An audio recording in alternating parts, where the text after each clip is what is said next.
Haleluya. Amen. Karyoshye nigahora mwitaba iravaho umwe tugana ku musozo w'amateraniro yacu. Hari abo byari bitangiye kuryohera, hari abo byari byatangiye kurambira, ariko ndababwira ko igihe kigiye kugera ubwo tuzajya mu ijuru. Ubuzima bushya bw'amahoro n'ibyishimo buvugwa mu Byahishuwe. Icyo cyigisho tugiye kwiga. Dusoma mu Byahishuwe igice cya 22 ku murongo wa 17 handitse ngo kandi ufite inyota naze. Mbese bamugira inyota yewe ndayigi. Niyo mpamvu mwabonaga najyaga kugira gutya nkabona bose banzaniye amazi ngo buriya ndavuga ngashiduka inyota nayigize. Nawe murengere ufite inyota naze. Ushaka ajyana amazi y'ubugingo kandi amazi y'ubuntu. Aya mazi ntabwo avugwa. None uribaza ngo mbese dufata umuhanda duhagararamo dute? Ubu muri aka kanya aya materaniro agiye kuzasiga uhagaze muri uyu ruhande. Umeze nka cya gishyimbo cya gihoro twize bashyira mu mazi bakacinikana n'ibindi. Igishyimbo wagikoraho ugasanga kirakanyaraye n'ibya, wagishyira mu rwego ugasanga reka shwi nikumeze. Umeze na cya kijumba cyapfubye bongera bagacanira n'ubundi uri kukirya akajya gikocagura mu mushuka kandi yacaniye. Cyangwa rata umeze nka wa wundi wageze ku mazi aravuga ati ariko ku mazi ahari nanjye nkaba mwari ikibuza n'iki cy'amahesa akaba amahoro ye. Ibyashize cyangwa umurongo wa 5 handitse ngo udukunda kandi watwejeje ibyaha byacu amaraso ye. Kristo yatwejeje ibyaha byacu, ariko niba atarabyeza aka kanya nawe wafata icyemezo noneho akabyeza akagutunganya. Noneho iyo umaze kwihana ibyaha byawe ukamara gusaba Imana ubundi ibyaha uko byihanwa urapfukama ugasaba Imana imbabazi z'ibyaha byawe. Bamaze kubidusubirira muri muntu wasobanuriye ya filime aravuga ati niba ushaka guhinduka, niba ushaka kwakira Kristo mu mibereho yawe ukwiye kuvuga isengesho rivuga ngo Mwami Yesu ndagukeneye. Ni ukuri niba ukeneye Mwami Yesu ukwiye kubimubwira, kandi Yesu rwose yiteguye kukubabarira ibyaha. Kandi ibyaha byawe nubara byaturira Imana, hari n'ibyo uzaba utarakoreye Imana gusa. Hari igihe uba warahemukiye abandi, ukaba waribye amafaranga y'abandi. Twasomye muri Bibiliya ngo niba umunyabyaha yibutse akagarura ibyo yahaye ingwate agasubiza ibyo yibye agakunda Imana na bagenzi be, ubu umuntu amenye ko abana ari mahoro n'Imana. Niba hari ibyo abandi watwaye, niba ari amakayi y'abandi watwaye, niba ari amakaramu y'abandi watwaye, niba ari ikibanza cy'abandi wariganyije, yewe niba ari abantu wateranyije, ntabwo uzapfukama ngo ubwire Imana ati rwose urabibona umuntu witwa Pawulo na Pascal narabateranyije, ubwo ari kumbabarire rwose urabibona, ubwo ntabwo nabasubira imbere. Oya, ahubwo biragusaba kujya kwa Pawulo na Pascal ukabona ati bavandimwe rero narabahemukiye, nijye wahingiriye aho, nijye wazanye kiriya gihugu, ariko rwose mumbabarire, Yesu yahinduye umutima wanjye. Ibyo ni byo Yesu arimo aragusaba. Niba utiteguye kubikora ntabwo byagushobokera rwose. Ariko hari n'igihe usanga warabaye n'umubwiriza wari umeze nanjye, maze ukajya ubwira abantu ukabigisha ibinyoma. Ubwo si ikintu kiba gisabwa. Ntabwo wajya kwiherera ngo ufate umubwira gusa ko burya najyaga nigisha ibinyoma reka da. Uzashaka ukuntu ujya imbere y'iteraniro ubabwira uti rero rwose burya najyaga nigisha ibinyoma, ariko Yesu yahinduye amateka yanjye yangize mushya. Ariko niba warakoze icyaha ukagikorera umuntu, ntabwo wemerewe kuza hano mu rusengero ngo rwose umuntu uza no gukorera icyaha ngo nahaguke musabe imbabazi. Ntabwo ari uko Bibiliya ibyigisha. Haleluya. Niba warasambanye n'umuntu ubundi muzajya kukumenyesha ko ibyo mwakoze ari amafuti ukamubwira ko wahindutse. Ntabwo uzaza hano mu rusengero ngo tubwire ati bantu b'Imana rero rwose ubu mundeba narasambanye birahava. Oya, Bibiliya ntabwo byigisha gutyo. Ariko amadini menshi yigisha abantu ko ngo bazaza ngo bakambwira ngo rwose murana umusambanyi uzabyikorera kuza kubimbwira. Ibyo ntabyo nshaka na Yesu ntabwo yagutumye. Ariko uzagiye kubibwire Yesu nurangiza usange wawe mwasambanye uti rero ibintu twakoze ari amafuti rwose umubare namukoresheje amafuti, ariko Yesu yahinduye umutima wanjye, nifuza kuba mushya. Ntuzaze kubibwira njyewe cyangwa umukuru w'itorero, ntuzaze no kubivugira mu rusengero, uzabibwire Yesu kandi azakubabarira. Haleluya, amen. Nuko bimeze. Ariko ibintu byo kubyigumanira ngo uzajya ngo wiherera agacupa cyawe ngo usenge, abantu bavuga bati amafaranga yanjye, nawe ukahagarara kuri ibi, haleluya, Yesu ashimwe n'Imana, ashimwe n'amafaranga yawe, ashimwe n'amafaranga yawe. Ntabwo byashoboka. Ahubwo rata, iyo umaze kwihana ibyaha byawe ugasaba imbabazi abo wahemukiye, hari ikimenyetso bihamisha. Ikimenyetso cy'umubatizo kikaba ari ikimenyetso cyo kwitanga kwacu, kikaba ari ikimenyetso cy'ubuyoboke bwacu bwo kwiyegurira Yesu. Umuntu nabeshya ngo njyewe niyeguriye Yesu ngo ndamukunda, ariko yarangiza akaba adashaka kubatizwa, aba arimo arabeshya. Ni ikimenyetso. Tugiye rero kubyigana, twige ubuzima bushya Imana itanga, kandi n'ikimenyetso gishya Imana idushyiraho cy'umubatizo. Matayo 28:19 handitse ngo nuko mugende muhindura abantu mu mahanga yose abigishwa, mubabatiza mu izina rya Data wa twese n'Umwana n'Umwuka Wera, mubigisha kwitondera ibyo nababwiye byose, kandi dore ndi kumwe namwe iminsi yose kugeza ku mperuka. Amen. Haleluya. Yesu atubwiye ko turi bujye mu mahanga yose tukigisha abantu bose ubutumwa, kandi tukabahindura abigishwa. Ntabwo Yesu yatubwiye ko tuzajya twigisha abantu bamara kubinyoza, bamara kubababwiriza tukababatiza. Hari abantu bagiye babuza abantu kubatizwa, ngo wewe ntabwo murabimenya bihagije ngo uretse kubatizwa. Yesu tugiye kubona ko igihe cyose umuntu afashe icyemezo cyo gukurikira Yesu, akaba abishaka mu mutima we, akaba yizeye Yesu, ikiba gikurikiyeho ni ukumureka akabatizwa. Ahubwo atari ikiba gikurikiyeho, baravuga ngo mubigisha kwitondera ibyo nababwiye. Iyo umaze kubatizwa ugomba kujya mu ishuri Kristo yashyizeho, ariryo torero, ukigishwa kwizera Imana intambwe ku ntambwe rwose, nawe ukiga nk'uko natwe twiga. None hari abantu bavuga ngo njyewe ntabwo nabatizwa, ngo ntabwo nari namenye ibintu byose. Ubundi hari umuntu umenya ibintu byose ra? Nta muntu umenya ibintu byose. Icyo nshaka kumenya ni kimwe: mbese wamenye Yesu ko ari mwiza? Mbese Yesu uramukunda? Mbese Yesu wifuza kumukurikira? Niba rero wifuza gukurikira Yesu, nta kikubuza kubatizwa, kuko Yesu ni mwiza kandi aragukunda. Iyo tubatijwe rero tuba twakomeje kwitanga kwacu, dufata uruhande tubarizwamo ku mugaragaro, twerekana nyir'uruhande duhagazeho. Muri uyu mubatizo niwo ugaragaza ibyo twahisemo cyangwa ibyo twemeye mu mitima yacu. Erega nta muntu wareba mu mutima wa mugenzi we ngo amenye ngo Samweli Rwibutso yarahindutse. Ariko iyo abantu bareba imikorere yanjye bakumva ibyo mvuga, baravuga bati burya uzi ko Rwibutso yahindutse. Umubatizo rero ni kimwe muri ibi. None si imibatizo yose ni igihamya cy'uko twizeye Yesu kandi ko twahindutse? Kubera ko hari imibatizo myinshi. Hari abantu batiza utwana tw'uduhinja bagakora ibirori bakishima ngo babatizwe. Urumva? Hari n'abandi babatirisha abantu amavuta bakoresha ibintu byinshi. Hari n'ababatizwa mu rubura, n'ababatizwa mu mucanga, n'abanyura mu muriro. Imibatizo ni myinshi, ariko se mu by'ukuri imibatizo yose ko ari myinshi, umuntu akakubwira ngo icyo mfa nuko nabatijwe, ngo icyo mfa nuko nizera Yesu? Ese niko Bibiliya byigisha? Dusoma mu Efeso 4:5 amagambo avuga ngo umwami umwe, turabwirwa ngo hariho umwami umwe, hakabaho kwizera kumwe, hakabaho n'umubatizo umwe. Noneho rero ibibazo biravutse. None se ko dufite imibatizo myinshi kandi tukaba dufite amadini yigisha imibatizo itandukanye, kandi Bibiliya ikatubwira ko hari umubatizo, uzi ko iri ni ishyaka? Uzi ko hari idini rimwe riba ribatiza imibatizo irenze umwe? Ngo urashaka kuzabatizwa ubuhe? Ngo ni uwo ku gahanga, ngo cyangwa ngo ni uwo mu mazi, ngo cyangwa murabizi se ko harimo amadini agiye mu imibatizo myinshi? Ariko rero tugiye gufatanyiriza hamwe kuri mubatizo mwiza cyangwa umubatizo wemewe na Bibiliya. Mbese Yesu yabatijwe gute?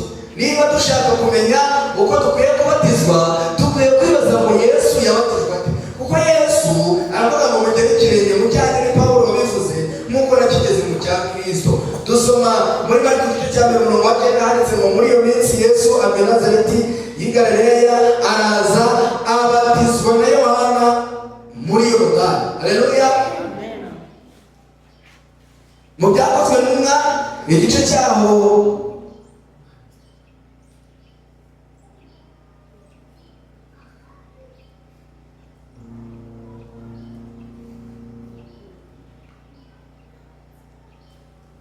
Yesu amaze kubatizwa yabatirijwe hehe? Muri Matayo igice cya 3:16 haranditse ngo Yesu amaze kubatizwa uwo mwanya ava mu mazi, ijuru riramukingukira, abona umwuka w'Imana umanuka usa n'inuma amujyaho, maze ijwi rivugira mu ijuru riti, nguyu mwana wanjye nkunda nkamwishimira. None mureke mbabaze, ibyanditswe byera ko bitubwiye ngo Yesu ava mu mazi. Ubu aka gacupa umuntu yakajyamo akakavamo, ubu nakajyamo kano gacupara. None se ko ari umubatizo usanga agacupa nk'aka kabatije abantu 100 cyangwa 200, ubwo rwose tujye tuvugisha ukuri, tujye tunaganira namwe muri abantu bakuru nk'abantu b'Imana. Ubu aka gacupa ubu nakajyamo maze kakavamo, wese ngo wajyamora hari umuntu wajyamo. Reka turebe umuntu uz'ubufino uri buze akajya muri aka gacupa kugira ngo turebe ibyo Bibiliya yigisha. None se sibyo? Reka nongere nsome. Yesu amaze kubatizwa uwo mwanya ava mu mazi, ijuru riramukingukira. Ngaho rero nawe uve mu mazi ujye muri aka gacupa uvemo. Basi nuko gafunze ngapfundure se kire mu mupfundikizo, uraza ujyemo mu mupfundikizo noneho maze uvemo. Byashoboka? Iyo bavuze ngo Yesu ava mu mazi, yavuye mu mazi angana iki? Ni amazi makeya. Icyo umuntu ngapomba si uko ngo yabatijwe se, none iyo baba baragize dukeya ngo bagafata dukeya bakangira. None se ubwo se baravuga ngo amazi ava kuri Yesu se? Ubwo se isomo rya Bibiliya turihindurira kugira ngo duhuze n'ibyo twifuza? Rero baratubwiye ngo Yesu amaze kubatizwa uwo mwanya ava mu mazi, ijuru riramukingukira, abona umwuka w'Imana umanuka usa n'inuma amujyaho, maze ijwi rivugira mu ijuru riti, nguyu mwana wanjye nkunda nkamwishimira.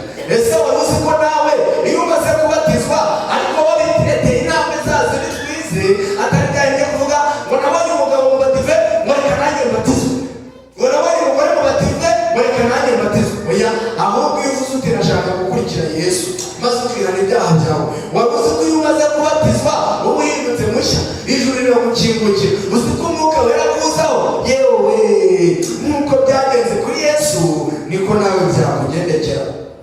Bigeze n'intumwa zabigenje gute? Intumwa se wenda zo zaba zarabonye Yesu yaravuye mu mazi maze zikajya zivuga ziti, rero dore twebwe turi kubwiriza ihana abantu 5,000 ntabwo wabibatiza mu mazi ngo uzabivemo, mureke mugende mufata udusorori mujye mukozamo agatambaro munaga ku muntu, ubwo muraba mumubatije. Yesu w'i Nazareti uko Imana yamutsutseho umwuka wera n'imbaraga, bakatugana kuri Yesu ngo umwana wanjye nkunda nkamwishimira. Intumwa rero tugiye kureba ukuntu mu gihe cyazo nazo zabatizaga abantu. Nitubona uko Yesu yabatijwe tukabona uko intumwa zabatijwe, ubwo niba bihagije hata tukamenya umubatizo nyakuri, sibyo? Nitubona uko Yesu yabatijwe, ubwo na Yohana yamubatije, tukareba ukuntu intumwa zabatijwe n'uko zabatizaga, ubwo niba bihagije ko tumenya umubatizo nyakuri. Noneho rero abizera byo mu binyejana byinshi utagira ngo ni n'abigishwa gusa byatambutse babonye ibyishimo biva mu kwiyegurira Kristo binyuze mu mubatizo. Dore urugero rero rwo mu byakozwe n'intumwa. Uyu mureba ni umwe mu bari impone, bari abantu bakomeye bakoraga ibwami muri Etiyopiya, yari yiyiziye i Yerusalemu gusenga, kandi rwose ntabwo ibyo bintu by'idini y'Abayuda ntabwo yari abirimo, ariko yari yabuze aterekana igiye gusenga. Nk'uko nawe utari umudive ariko ukaba wabuze aterekanya ruke nanjye nigire mu materaniro nawe yari yiyiziye i Yerusalemu gusenga. Reka dusome turebe ko handitse. Noneho bakigenda yabonye Filipo yamunyuzeho, harimo aragenda yisomera igitabo. Ese iyo tubahaye igitabo murabisoma cyangwa murabibika? Murabisoma. Noneho rero iyi nkone nayo menya bari bayihaye igitabo, muri gahunda yo gutanga ibitabo ni iya kera no muri Bibiliya. Arangije igenda yisomera umuzimu wanditswe n'umuhanuzi Yesaya, harasoma. Ariko nawe usomara niba utajya usoma se ko ufite ibibazo. Arangije ariko arasoma, nuko Filipo aramubaza ati, ariko ibyo urimo urasoma urimo urabyumva? Arangije aramubaza ati, reka nabyumva se nta wansobanuriye. Nuko arangije yicara mu igare rye, bakigenda baganira amusobanura ati rero uyu nguyu ubonye uvuzwe ni wowe wagombaga kuza, kandi yari Mesiya, yagombaga kuza akababarira abantu ibyaha maze bakihana, maze bakabatizwa, maze nabo bakaba bigishwa be, maze bakajya kumubwira abandi, uwibaga akajya kubwira abandi bajura ko bakwiye guhinduka, uwasambanaga, wari umunyamatiku.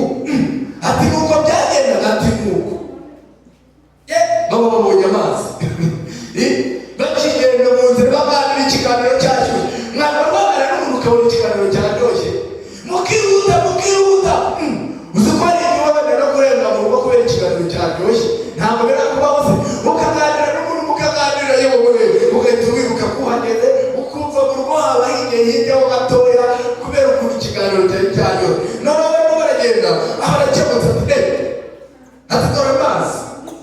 Filipo ati bite? Iyo muri mubaza ati dore amazi, ikikuza kubatizwa n'iki? Hari abantu babuza abantu kubatizwa ngo bawitonze, nguzabanza igisubizo giye gutanga ni Bibiliya igiye kugitanga. Ntimuzambwire ngo njyewe umubwiriza ngo yatubwiye gutya mu mukuru w'itorero, mwumva ko intumwa yashubije. Filipo arayisubiza ati niba wizeye mu mutima wawe wose birashoboka. Nayo iti nizeye Yesu Kristo ko ari umwana w'Imana. Haleluya. None nawe wizeye Yesu Kristo ko ari umwana w'Imana, umuntu ukomeza kubatizwa ubundi ni wayamuzabetse ariko ngo mubaze wowe mujejo mugiye kumavuna iminsi 2 ariko murahinda we bakone muze guhinda mu biminota uhindutse mu Kristo rero murabatizwa. None iyi mbone yari yize imyaka ingahe? Ni munsi ariko mubatiza muze guhinda murebo muramuranitse waje iminsi 2 nari kinaramenya ngo muramubatije ngo mwabatije ngo mwabashyize. Ariko mubaze ubundi wizerera abantu ureba mu mitima y'abantu ngo baracyari umwana ngo uretse muzabanza ubimenye. Ariko uzi bingahe wowe kumubuza uzi bingahe ngo utunga mikoro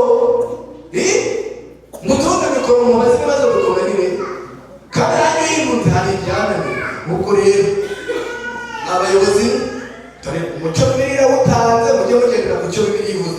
Umuntu arabaza ati njyewe amazi niwe yafite ku isabato nimuzabatiza, tuzabatiza. None se ikimuza ni iki? Awitonze ntabwo ari upfa umuntu urizeye njye ndizeye ndashaka gukurikira Yesu. None se umuntu wakubuza ni njye? Nuko rero byakozwe n'intumwa mu gice cyabo cya munani haranditse ngo itegeka ko bahagarika igare, baramanuka bajya mu mazi bombi. Filipo n'inkone arayibatiza. None reka mbabwire rero ngarutse muri rya cupa bwanjye nuko bajya mu mazi niko muri aka gacupa Filipo n'inkone bakwirwamo. Mureka tujye tuganira, none nagiye nigisha ariko ndimo ndasoza n'ubundi mureka tugende tuganira rwose. Bubaka agacupa akari kanini akakabatiza abantu mujamo cyangwa igihumbi, ariko ntacyo reka tukafate kose. Bubaka agacupa Filipo n'inkone bakajyamo nuko bajya mu mazi. Murimo murasomana mu nzobere twunze mu nzobere muri kureba se itegeka ko bahagarika igare, baramanuka bajya mu mazi bombi. Ubu koko urashaka kuzamenya ukuri kumeze ko none se barajya muri aka gacupa. Reka mwereke n'abakurikirana kuri ikoranabuhanga bazaza wajyamo muri aka gacupa. Filipo ubu tuvuze ko ni pasiteri ntajya umuntu uzahiye bamukanuriye rwose mujye mumbi ubu ugenda Liliana ubu ngiye kumubatiza ubu rwose tukamanuka tukajya mu mahanga ubu tugakwirwamo yegora. noneho maze kumubatiza rero bavuye mu mazi yuriya ubu tuvuye mu mazi baha twavamo. Ariko mujye mwigobera mu bwiza ukuri. Ariko uzi ko Satani afata ubwenge bwacu akatugira injiji. Umuntu akabisoma yarangiza agataba agafata utuntu mbese bakamushyiraho ubavuye mu mazi cyangwa amazi niwe yaba avuye. Bikivuye ku kindi n'iki niba uvuye mu mazi cyangwa niba uvuye muri barabyo babaza. None se uko Bibiliya tuyihindura igire kwinjira urakoze. Ukuri kwerekeye umubatizo, Umunyetiyopiya ikintu cya mbere yakoze yizeye Yesu Kristo. Mbese nawe umaze kwizera Yesu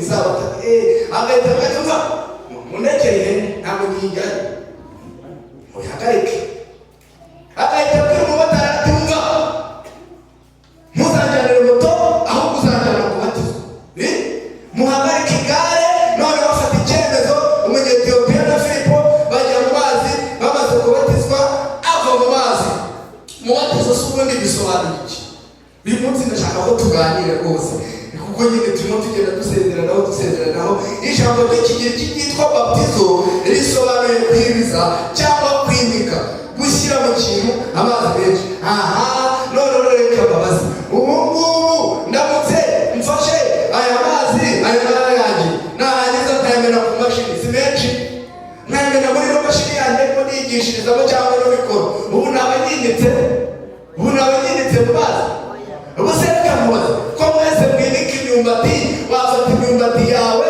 warangiza wamara kuyifata ukayanika ahangaha warangiza ugafata amazi ukanyanyagizaho ukavuga ati bakababana daro yego wiriwe yego uri mubikize kutaza ngo tujya mu materano yewe nari ndi kwimika imyumbati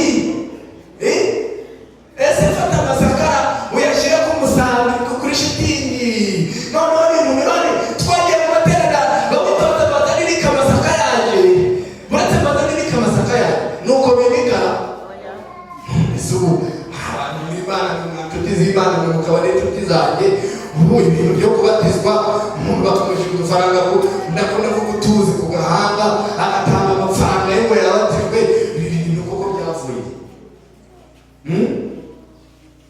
mu nsengero za kera rwose hagaragara ko abakristo ba kera babatizwaga mu mubatizo yewe n'irumba niko byari bimeze kuva igihe cy'inama yabereye Efeso mu mwaka wa 311 niho gutonyanyiriza amazi ku gahanga k'umuntu byatangiye. Ubundi gutonyanza byitwa rantizo, gutonyanza. Ariko ikintu kibabaza umuntu arakubwira ngo nzamufite batisimu nguriya ngo ni mama wo muri batisimu mukaza kuri kubeshya abantu bagushyize utuzi ku gahanga, ibyo byitwa rantizo. Baragutonye imyuko muri batisimu bigeze bakwimika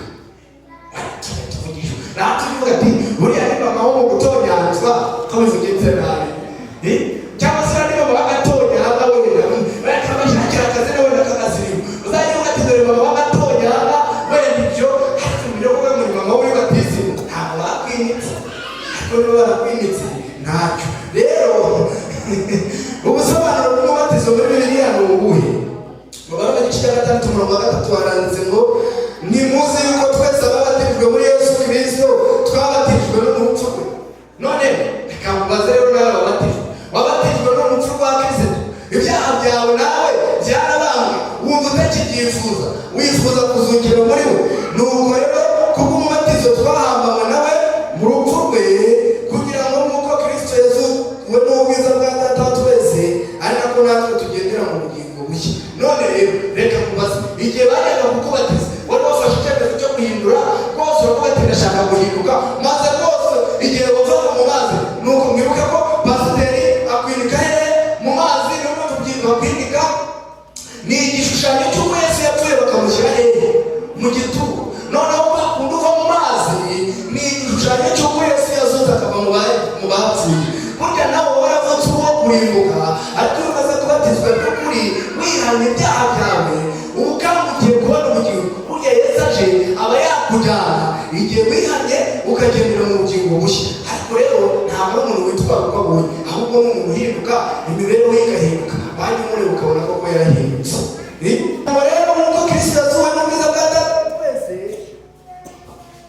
aba ari nako natwe tugendera mu bugingo bushya. Rero Yesu ashaka ko tugira ubugingo bushya. Umubatizo ushushanya gupfa ku migenzereze ya kera y'ubuzima bw'icyaha. Tuvuge wenda ko wari utukura umuntu, wambara utuntu, amatwi yawe waratoye ushyiraho, urumva inzara zawe zisa amabara ntazi, imisatsi yawe warahinduye. Ubwo niba tukibona abantu bicara aha ngaha baje kuririmba imisatsi bimeze ukuntu, ibyara bimeze ukuntu, reka mubwire niba ukiri mu bizera rati ukiri kwiga witegura ntacyo bitwaye.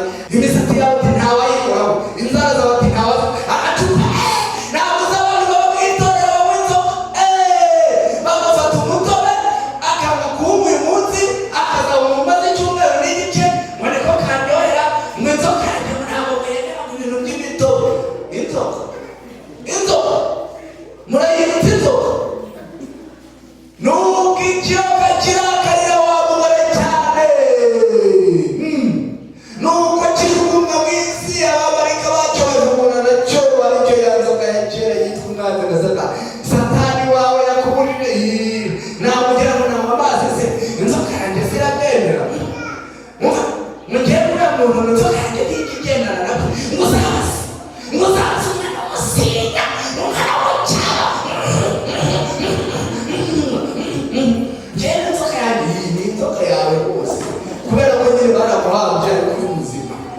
wakwemera ugapfa bakamuhamba wapfuye kugira ngo ubone uko uzuka. Ageze ngo ni iby'ababwiriza batamubwiriza haranditse muri Efeso igice cya 1 namwe rero abazuye abari bapfuye muzize ibicumuro n'ibyaha byanyu ibyo mwagenderanyemo kera mukurikiza imigenzo y'isi no mu gukorera mu batumvira ngo kandi natwe twari muri bo kugira ngo se ngende rimeze kugira ngo se ntabwo nari inkozi y'ibibi kugira ngo navuze nkunda Imana oya ubu ni bwo kwiga gukunda Imana nawe cyangwa kwiga gukunda Imana naho ubundi po baguha muri muzima Imana ifashe kandi ngo tuzaba tugiye guhamba ari muzima rata mwemere ibyaha bya Yesu abibabarire abihindure abaho ubugingo bushya. Iyo batujwe bigenda biti icyaha cyose kirababarirwa. Haleluya. Mushaka kuba warakoze byinshi mwegeze ko nakoze byinshi warabaze ibyo wabikoze kera. Pawulo yaravuze ngo ndashimira umwami Yesu ko wambashishije kuko yatekereje ko no kwizerwa no n'abandi kumutukanye n'uwizira ngo ariko ibyo byose muze gusoma mu rwandiko rwa Pawulo ariko Timoteyo mukunda gusoma ngo ariko ibyo byose nabikoze mu bujiji ntarizera. Nawe niba warikora gukinjira atahise akaba yakujijuye Imana igumugisha. Haleluya. Ibyaha byawe yose akabibabarira uvuga ngo ufite dukeya we arambabaje. Ibyakozwe n'igice cya 1:38 handitse ngo Petero arabasubiza ati nimwihane umuntu wese muri mwe abatizwe mu izina rya Yesu Kristo mubone kubabarirwa ibyaha byanyu. Noneho Petero we muzi ukuntu avuze aravuze ngo bitubeshya ngo wababarira wanze kubatizwa. Niba waranze kubatizwa wabonye amahirwe yo kubatizwa kubabarirwa ntutubeshye si Bibiliya ni ibyo bivuze. Tumimutse najya mu tugani buriya namwe nimurebera mu gihe we mucyo mfa nuko nizeye Yesu mu mutima ngo Yesu se ntareba mu mutima siko bamenya bavuga ngo Yesu ntareba mu mutima. Petero abasubiza ati nimwihane umuntu wese muri mwe aravuze ngo bake umuntu wese muri mwe abatizwe mu izina rya Yesu Kristo ngo mubone kubabarirwa ibyaha byanyu. Niba ushaka ko ibyaha byawe bibabarirwa mu buryo bwuzuye ntabwo rero woka Yorodani kandi wowe ukabeshya yapfuye kubw'ibyaha byawe. Muri Mariko igice cya 1 ku murongo wa 10 twasomye ngo avuye mu mazi mu mwanya ijuru abona ijuru ritandukanye umwuka amanuka asa n'inyuma amuzaho. Petero yaramaze kubasubiza ati mwihane umuntu wese muri mwe abatizwe abone kubarirwa ibyaha kandi namwe hari abantu bavuga ngo mbere ko muzi kubwirizaho haranditse ngo kandi namwe muzahabwa impano y'umwuka wera. Haleluya. Yesu yiteguye kuba umwuka wera wo gutuma uririmba neza ukaririmba ibikurimo wo gutuma wigisha neza. Ejo bundi Yesu akeneye ko ariwe uzaza kunsimbura ahangaha ukaba urimo urabwira abandi Yesu akeneye ko ariwe uzaba uri kuririmba ahangaha uri kubwira abandi ibyo Yesu yamukoreye. Maze Petero akomeza avuga ngo kuko isezerano ari iryanyu n'abana banyu n'abari kure bose abazahamagarwa n'umwami Imana yacu. Ntabwo ari ibyanyu rero ngo byigumanire ahubwo isezerano ni iryanyu ni mwebwe n'abana banyu babari basize mu rugo n'abari kure bose mubabwire muti rero Yesu isezerano yaritanze kandi ashaka kubana namwe. Ibyakozwe n'intumwa mu gice cyabo cya 22:16 haranditse ngo none ikigutinza ni iki? Haguruka ubatizwe wiyuhagire ibyaha byawe wambaje izina rye. Haleluya. None ikigutinza ni iki? Ikigutinza ni iki? Tumaze kubona abantu baraduturiye ngo baratubatije ngo baratwimitse kumbi baratubeshye bakize tuzi hano ku gahanga. Tumaze kubona ko iri cupa ntarijyamo ngo mvemo noneho ngo ryarimo wongeye kubatiza ibyo byari imitwe ariko ntacyo mumaze kumenya ukuri. None se ikigutinza ni iki? Haguruka ubatizwe wiyuhagire ibyaha byawe wambaje izina rya Yesu. Rata niba ushaka kubatizwa ngaho tambuka